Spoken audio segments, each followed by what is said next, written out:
Hello and welcome you all. पिछले video में हम लोगों ने NEP 2020 स्टार्ट किया था, इसके बारे में थोड़ा जाना था कि NEP 2020 कब लॉन्च की गई थी। 29 जुलाई 2020 को। और हमने इसकी स्ट्रक्चर के बारे में स्टडी कर लिया था। ये 4 पार्ट्स में डिवाइडेड है, ये भी हमने देख लिया था। उसके बाद जो इसका फर्स्ट पार्ट है वो हमारे लिए इम्पोर्टेंट है, स्कूल एजुकेशन। और स्कूल एजुकेशन के अंदर क्या क्या चीज़ें हैं वो भी हमने थोड़ी डिस्कस की थी। उसके बाद हमने इसका स्ट्रक्चर देखा था। इसका स्ट्रक्चर कौन से वाला है, 5+3+3+4। ये सब हमने डिटेल में कल की वीडियो में डिस्कस कर लिया था।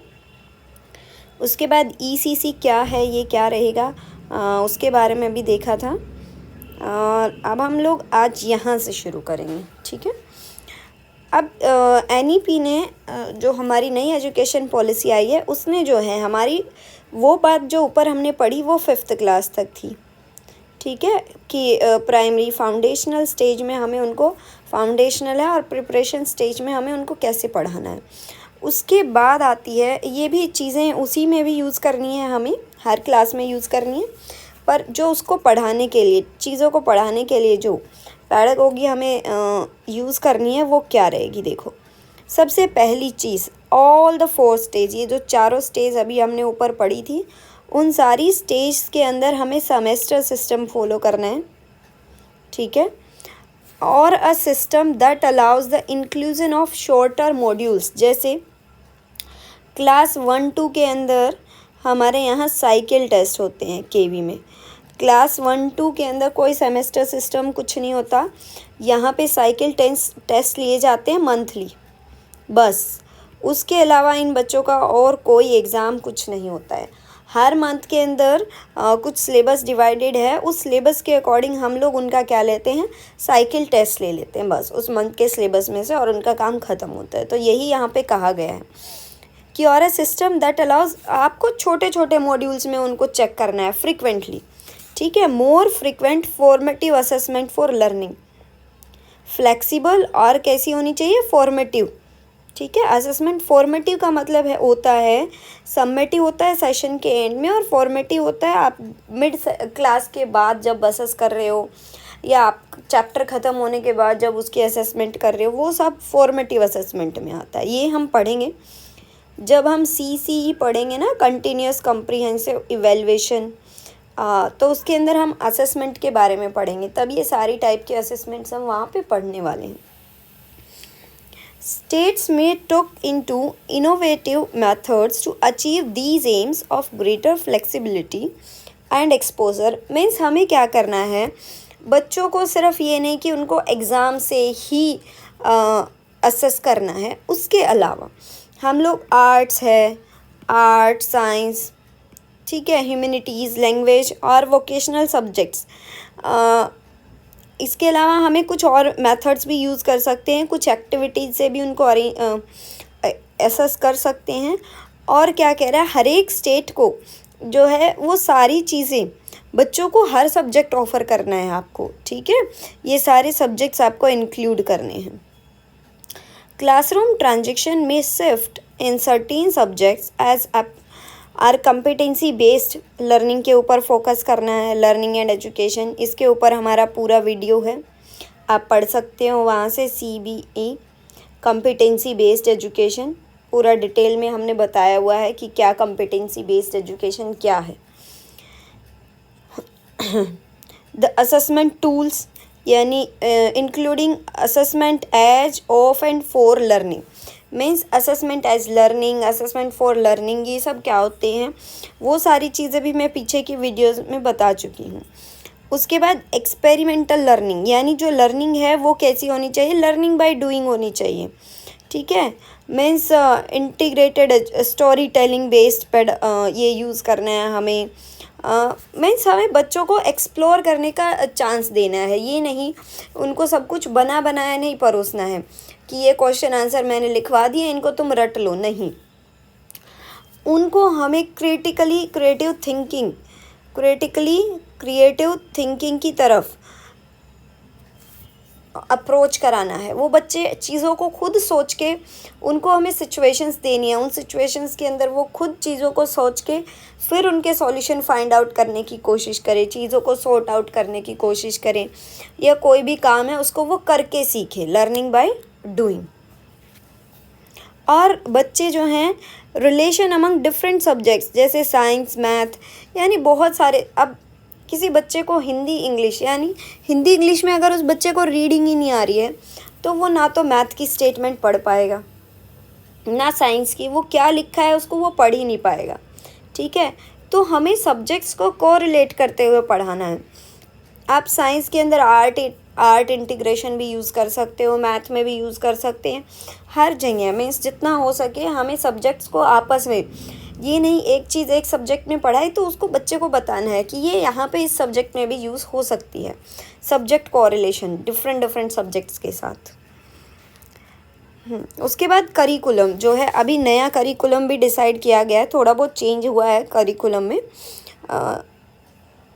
ये करिकुलम क्या होता है इसके ऊपर एक मैं वीडियो और बनाऊंगी, NCF 2005 नेशनल करिकुलम फ्रेमवर्क। ठीक है, तो वहाँ पे हम इसके बारे में डिटेल में जानेंगे। ये वर्ड बार बार आ रहा है हमारे सामने, देखिए इसके अकॉर्डिंग क्या है, जो सारे सब्जेक्ट्स का जो करिकुलम है वो कोर एसेंशियल होना चाहिए, reduce to its core essential, means उसमें से जो एक्स्ट्रा चीज़ें हैं ना वो हटा देनी है, सिर्फ जो बेसिक चीज़ है उसके ऊपर हमें ध्यान देना है। और दूसरा अभी मैंने बताया क्रिटिकल थिंकिंग की तरफ, यानी इंक्वायरी, डिस्कवरी, डिस्कशन, इस टाइप के क्वेश्चंस हमें उसके अंदर डालने हैं। Learning based on teaching and learning methods. ठीक है, मीन्स बच्चा learning by doing. Interactive class means interactive teaching होनी चाहिए।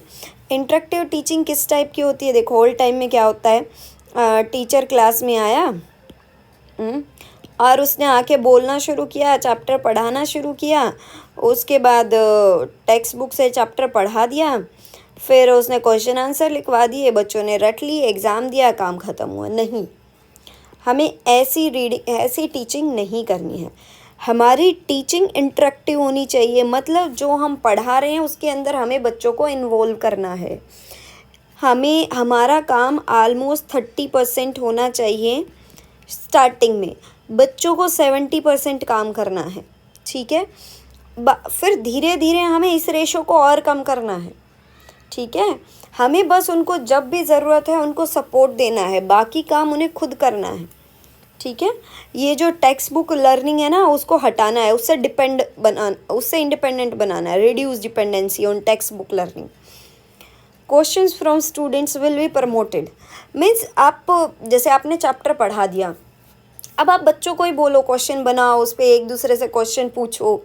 ठीक है, हमें वो नहीं करना कि ये 4 क्वेश्चन हैं, ये आप याद कर लेना, ये शब्द अर्थ याद कर लो, वर्ड मीनिंग याद कर लो, ये डिफ़िकल्ट वर्ड्स हैं, ये 4-5 सम्स हैं, ये फॉर्मूले पे बेस्ड, ऐसे नहीं करना है हमें। ठीक है, जो हमारी टीचिंग है वो इंटरेक्टिव होनी चाहिए हमारे क्लासरूम।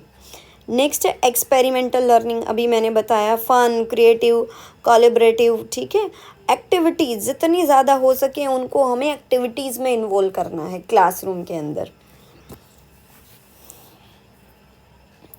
ये जो करिकुलम है ये क्या होगा, स्किल बेस्ड लर्निंग को प्रमोट करेगा और मिनिमाइज़ करना है, रोट बेस्ड लर्निंग को हमें मिनिमाइज़ करना है। इसके साथ साथ NCF जो है वो school education national curriculum framework जो है उसको रिवाइज़ करेगा। ठीक है, यानी नया करिकुलम हमारे पास, ये 2005 में आया था, उसके बाद अब हमारे पास नया करिकुलम आएगा। और ये टीचर्स के लिए भी एजुकेशन, यानी teachers NCF for teacher education, इसमें भी चेंजेस किए जाएंगे। ठीक है, यानी अब हमें एक नया करिकुलम दिया जाएगा जिसको हमें फॉलो करना है। उसी नए करिकुलम के अकॉर्डिंग अब NCERT नई बुक्स पब्लिश कर रहा है। ठीक है, नई बुक्स जो हैं इसी नए करिकुलम पे बेस्ड नेक्स्ट सेशन में हम लोगों को देखने को मिल जाएंगी। चलिए अब उसके बाद आगे देखते हैं। हाँ, नेक्स्ट चीज़ जिस पे हमें बहुत ज़्यादा ध्यान देने की ज़रूरत है वो है लैंग्वेज। ये क्या कहता है कि बच्चे जो हैं वो अपनी घर की लैंग्वेज में ज़्यादा जल्दी सीखते हैं, मदर टंग में। ठीक है। तो हमें क्या करना है, एट लीस्ट ग्रेड 5 तक, ठीक है, but preferably till grade 8 and beyond will be the home language, mother language, local language, ठीक है। उनका जो मीडियम है इंस्ट्रक्शन का, यानी जो भी चीज़ हम उनको समझा रहे हैं, पढ़ा रहे हैं, तो अच्छा रहे। जैसे आप एक हिंदी भाषी क्षेत्र में पढ़ा रहे हैं तो अच्छा होगा अगर आप उनको हिंदी में पढ़ाएं, क्योंकि बच्चे मदर टंग में ज़्यादा अच्छे से सीखते हैं। अगर आप किसी मान लिया मराठी वाले एरिया में पढ़ा रहे हैं तो आप उनको मराठी में पढ़ा सकते हैं, ठीक है। मीन्स हमें उनकी जो लोकल लैंग्वेज है ना वो प्रेफर करनी है, और ये बच्चे से भी उसी लैंग्वेज में आपको आंसर्स एक्सेप्ट करने हैं। इन केस जब अब कई बार देखो आपको मराठी मीडियम्स में बुक मिलेंगी, लेकिन कई एरिया की जो भाषाएं हैं या बोलियां हैं उसमें टेक्स्ट बुक्स प्रिंट मटेरियल नहीं होता, उसके अंदर हमें टेक्स्ट बुक का मटेरियल या अवेलेबल नहीं होता, ठीक है। तो फिर हमें क्या करना है, एक बीच की लैंग्वेज चूज़ करनी है। The language of the transaction between teacher and student will still remain the home language, यानी जहाँ तक पॉसिबल हो सके हम खुद उनको पढ़ा सकते हैं, उस टेक्स्ट बुक को कन्वर्ट कर सकते हैं उनकी लोकल लैंग्वेज में। Teacher will be encouraged to use bilingual approach. Bilingual मतलब हमें उनको जो भी मीडियम, जिस भी दोनों होम लैंग्वेज और जो different from medium of instruction, means उनको हमें अलग अलग तरह की, जैसे मान लिया आप हिंदी में, इंग्लिश में, किसी भी लैंग्वेज में, जिस लैंग्वेज में वो कंफर्टेबल हैं उसी लैंग्वेज में हमें उनकी तरफ अप्रोच करना है, ठीक है। बात ये है आप कैसे भी बोलो, किसी भी भाषा में बोलो, जो आप पढ़ा रहे हो वो बच्चे को समझ आना चाहिए, आपकी बात उसके दिमाग में घुसनी चाहिए, ठीक है। ये कह रहा है नया जो हमारा NEP आई है, नई NEP, ये नहीं है कि आपको केवल जैसे इंग्लिश में ही, इंग्लिश टू इंग्लिश ही पढ़ाना है, जैसे कई स्कूल्स में प्रेशर दिया जाता है या ऐसे करके। नहीं, अगर बच्चे इंग्लिश में कंफर्टेबल नहीं है तो आप उनको हिंदी में पढ़ाओ। जब द मोटिव इज़ जो चीज़ आप बच्चों को, जो मैसेज यानी जो चीज़ आप देना चाह रहे हो, जो इन्फॉर्मेशन, वो उन तक पहुंचनी चाहिए, ठीक है। हाँ, उसके बाद जो चेंज किया गया है, मेजर चेंज, वो 9th to 12th ग्रेड के अंदर जो है बोर्ड एग्ज़ाम्स में किया गया है।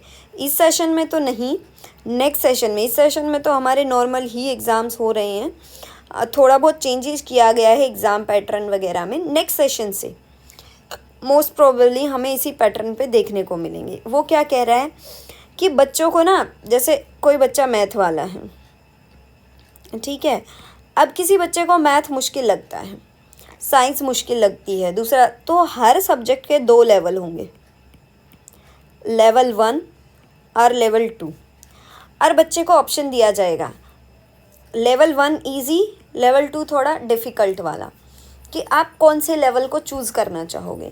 यानी सीधी सी बात है, यहाँ पे क्वेश्चन पेपर थोड़ा इजी मिलेगा, यहाँ मुश्किल मिलेगा।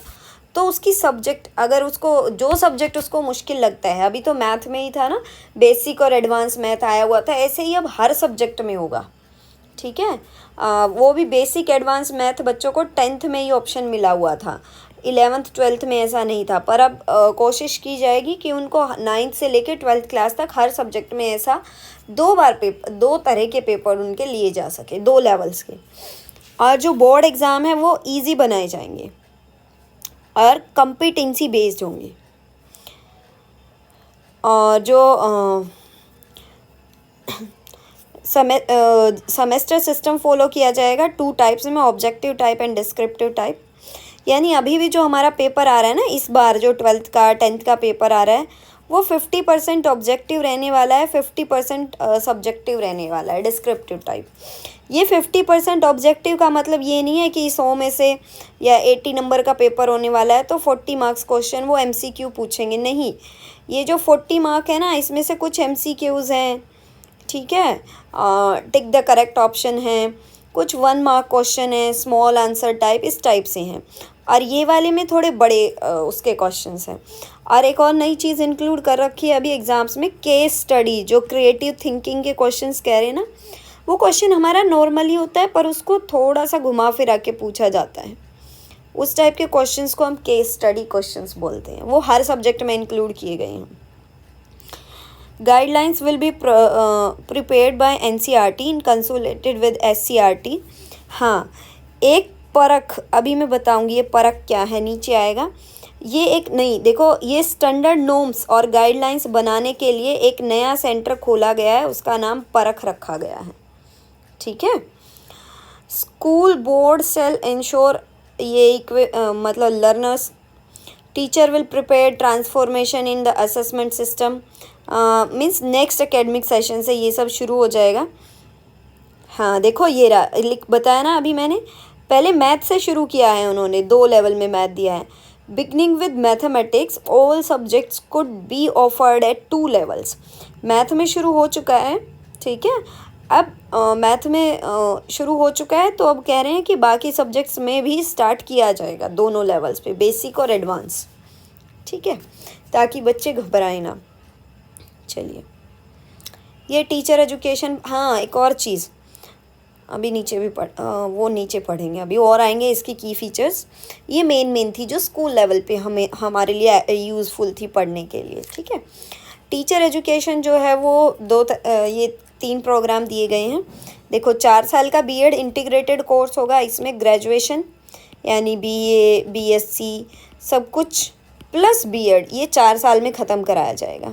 ठीक है। Minimum degree of qualification for teaching at local schools, ये 2030 तक मिनिमम क्वालिफिकेशन रहेगी। 2 year BEd for the applicants with, जिसके पास ऑलरेडी बैचलर डिग्री। देखो, ये शुरू हो जाएगा, जो टीचर बनना चाहता है ना, वो ये हो जाएगा कि 2030 तक कि वो सीधा इसी इंटीग्रेटेड कोर्स में वो करे, एडमिशन ले। उसको ये नहीं करना पड़ेगा कि पहले 3 ईयर की डिग्री करी, ठीक है, कोई ग्रेजुएशन कोर्स किया, उसके बाद 2 साल बीएड करने जा रहा है, तो वहाँ पे बच्चे के 5 साल ख़राब हो रहे थे। अब यहाँ पे क्या कर तो ये नया कोर्स इंक्लूड, वैसे बहुत जगह हो गया है ये इंटीग्रेटेड कोर्स, कई स्टेट्स गवर्नमेंट में, कई यूनिवर्सिटीज़ ने स्टार्ट भी कर दिया है। तो ये कह रहे हैं कि ये फर्दर कंटिन्यू किया जाएगा। बच्चे का 1 साल बचेगा, वो सीधा जिसको टीचर बनना है 12th के बाद सीधा ही डिसाइड कर लो और इस कोर्स में एडमिशन ले लो। उसके बाद 1 ईयर बीएड 1 ईयर का भी रहेगा, ये उनके लिए who have completed the equivalent of 4 year multi disciplinary bachelor degree और have obtain masters degree in speciality. यानी जो मास्टर डिग्री के बाद बीएड कर रहे हैं उनके लिए 1 ईयर की बीएड हो जाएगी। ठीक है। Teachers education will be gradually moved by 2030 into multi disciplinary college and universities. तो ये तो लगभग हर कॉलेज में स्टार्ट कर दिया जाएगा, 4 ईयर इंटीग्रेटेड कोर्स। ठीक है। अब देखो, ये अभी मैंने बताया था प्री प्राइमरी स्कूल्स खोले जाएंगे, इसमें वही है जो ऊपर हमने पढ़ा ना पॉलिसी के अंदर, हमें 3 से 6 साल की जो अर्ली चाइल्ड केयर है उसके ऊपर फोकस करना है। इसके लिए नया करिकुलम डिज़ाइन किया जाएगा। कौन डिज़ाइन करेगा? फाउंडेशनल, प्रिपरेटरी, मिडल और सेकेंडरी स्टेज, ये चारों स्टेज के बारे में अभी हमने ऊपर पढ़ लिया था। आर्ट साइंस के बीच, इनके करिकुलम के बीच ज़्यादा सेपरेशन नहीं रहेगा। ठीक है। और ये अभी हमने पढ़ा नेशनल फाउंडेशनल लिटरेसी न्यूमरेसी, निपुण भारत, इसमें वही जो ऊपर हम लोग पढ़ के आए ना उन्हीं को समराइज़ किया गया है। ठीक है। जो क्लास 5th तक है वो टीचिंग जो है वो class base at least class 5th, but class grade 8 तक भी हम उनको मदर टंग मदर टंग या लोकल लैंग्वेज में पढ़ा सकते हैं। दो बार लेंगे हम एग्ज़ाम, ये भी अभी हमने पढ़ा। उसके बाद हम एक नया नेशनल असेसमेंट सेंटर स्टार्ट किया जाएगा जिसका नाम परख होगा। इस परख की फुल फॉर्म भी याद कर ले, performance assessment review and analysis of knowledge for holistic development. ये याद कर लेना, ये परख जो शब्द मैं अंडरलाइन कर रही हूँ ना वो इम्पोर्टेंट है, वो पूछे जा सकते हैं आपसे। परख फिर से देख लो, performance assessment review and analysis of knowledge for holistic development, holistic development means overall development के लिए ये एक नया सेंटर, असेसमेंट सेंटर खोला गया है, नेशनल असेसमेंट सेंटर, जो असेस करेगा। यानी आप कह सकते हो एग्ज़ाम कंडक्ट करेगा। Inclusive education, equitability and inclusive education, इसके बारे में भी हम लोग पढ़ चुके हैं। Separate gender inclusion fund and special education zone for means उसके बाद क्या इम्पोर्टेंट था, ये मल्टी डिसिप्लिनरी एजुकेशन हमने पढ़ लिया है, ठीक है। हाँ, उसके बाद जो है जीडीपी का 6%, ये देखो increasing GER in higher education 50%। उसके अलावा जीडीपी का कह रहे हैं कि अब से एजुकेशन में 6% जो है वो इन्वेस्ट किया जाएगा जीडीपी का इन एजुकेशन, ठीक है। और ये भी इम्पोर्टेंट है, light but tight rules regulations, जो रूल्स एंड रेगुलेशंस रहेंगे वो लाइट रहेंगे बट टाइट रहेंगे, ठीक है। Single over reaching umbrella body for promotion of higher education sector, वो अभी हमने ऊपर पढ़ के आए हैं। टीचर्स की एजुकेशन किस टाइप की रहेगी, हायर एजुकेशन। अच्छा, इसके अलावा एक और इसमें अच्छा जो कोर्स जो चीज़ वो हुई थी, हाँ ये रहा, देखो ये हमने पढ़ा ना 6% जीडीपी। हाँ, पहले क्या होता था, अगर कोई ग्रेजुएशन कर रहा है, ठीक है, सपोज़, तो ग्रेजुएशन 3 साल की होती है, मेनली 3 इयर्स। अगर किसी बच्चे ने मान लिया 1 ईयर कंप्लीट कर लिया, फर्स्ट ईयर कंप्लीट कर लिया, अब वो सेकेंड ईयर हाफ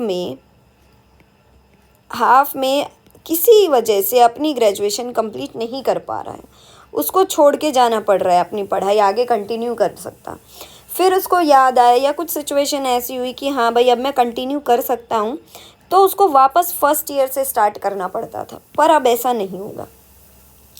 अब क्या कर दिया, अगर किसी ने फर्स्ट ईयर कंप्लीट कर लिया तो फर्स्ट ईयर कंप्लीट होने के बाद उसको 1 ईयर का डिप्लोमा मिल जाएगा या डिग्री या जो कुछ भी है, मीन्स 1 ईयर कंप्लीट करने का उसको सर्टिफिकेट मिलेगा। उसके बाद सेकेंड ईयर पे दूसरा सर्टिफिकेट मिलेगा। अगर मान लिया 2 ईयर करने के बाद बच्चे ने डिग्री छोड़ दी, आगे कंटिन्यू नहीं कर पाई, और फिर कभी सिचुएशन ऐसी हुई कि वो वापस से कर सकता है, तो उसको सेकेंड ईयर में छोड़ा है तो सेकेंड ईयर में भी वापस एडमिशन मिल जाएगा, आपको फर्स्ट ईयर दोबारा करने की ज़रूरत नहीं है। तो ये एक बहुत अच्छा पॉइंट कर दिया गया, प्लस पॉइंट, पॉजिटिव पॉइंट है कि आपको वापस स्टार्टिंग से शुरू करने की ज़रूरत नहीं है, आपने जहाँ छोड़ा था आप वहीं से कंटिन्यू कर सकते हैं, ठीक है। और जो MHRD थी, ministry of human research development, उसको वापस क्या बना दिया गया है, मिनिस्ट्री ऑफ एजुकेशन बना दिया गया है, ठीक है। इसको रीडिज़ाइन कर दिया गया है, समझ गए। अच्छा, अब मैंने एक छोटा सा आज टेस्ट करके देखते हैं, एक छोटा सा क्विज़ डाला हुआ है, उस डालूँगी अभी। 10 क्वेश्चंस का क्विज़ रहेगा, आप लोग इसी के ऊपर NEP 2020 पे आप लोग उस क्विज़ को, आपको क्या मिलेगा, डिस्क्रिप्शन बॉक्स में जाएंगे या कमेंट्स में जाएंगे तो वहाँ पे एक लिंक मिलेगा, उस लिंक पे आपको क्लिक करना है। क्लिक करने के बाद वो आपसे आपका ईमेल आईडी या गूगल अकाउंट जो भी है, जैसे गूगल अकाउंट होता है ना, जिससे आपका स्मार्टफोन चलता है, गूगल अकाउंट एक तरह से आपकी ईमेल आईडी होती है, वो आपको वहाँ पे डालनी है। पासवर्ड मीन्स एक तरह से ये एक ऐप है, क्विज़ी ऐप, जहाँ से वो क्विज़ मैंने बनाया हुआ है, तो उसके अंदर पहले आपको लॉगिन करना पड़ेगा, उसके बाद आपका क्विज़ स्टार्ट हो जाएगा, ठीक है। जैसे ही आप उसके अंदर ईमेल आईडी या अपना फ़ोन नंबर डाल के भी कर सकते हो, जैसे नॉर्मली लॉगिन करते हैं ना हर चीज़ में, मोबाइल नंबर डालो, OTP आता है, OTP भरो, लॉगिन हो जाएगा, या आप ईमेल आईडी डाल के भी कर सकते हैं, जो भी आपको अच्छा लगे, ठीक है। और फिर इसको पढ़ने के बाद आप क्विज़ करके देखना। अगर आपको क्विज़ अच्छा लगे तो मुझे कमेंट सेक्शन में ज़रूर बताएं, ताकि मैं आगे जो भी वीडियो बनाऊं हर टॉपिक के ऊपर, वो क्विज़ वैसा ही क्विज़, ताकि आप लोग अपनी परफॉर्मेंस चेक कर पाएँ कि हमने जो पीछे जो पढ़ा पूरा बैठ के आधा घंटा या जितनी भी देर की वीडियो है, उसमें से आप लोगों ने क्या सीखा, ठीक है। तो आप कमेंट सेक्शन में बोल सकते हैं कि मैडम क्विज़ कंटिन्यू रखें, ठीक है, अगर आपको अच्छा लगता है तो। Okay, thank you.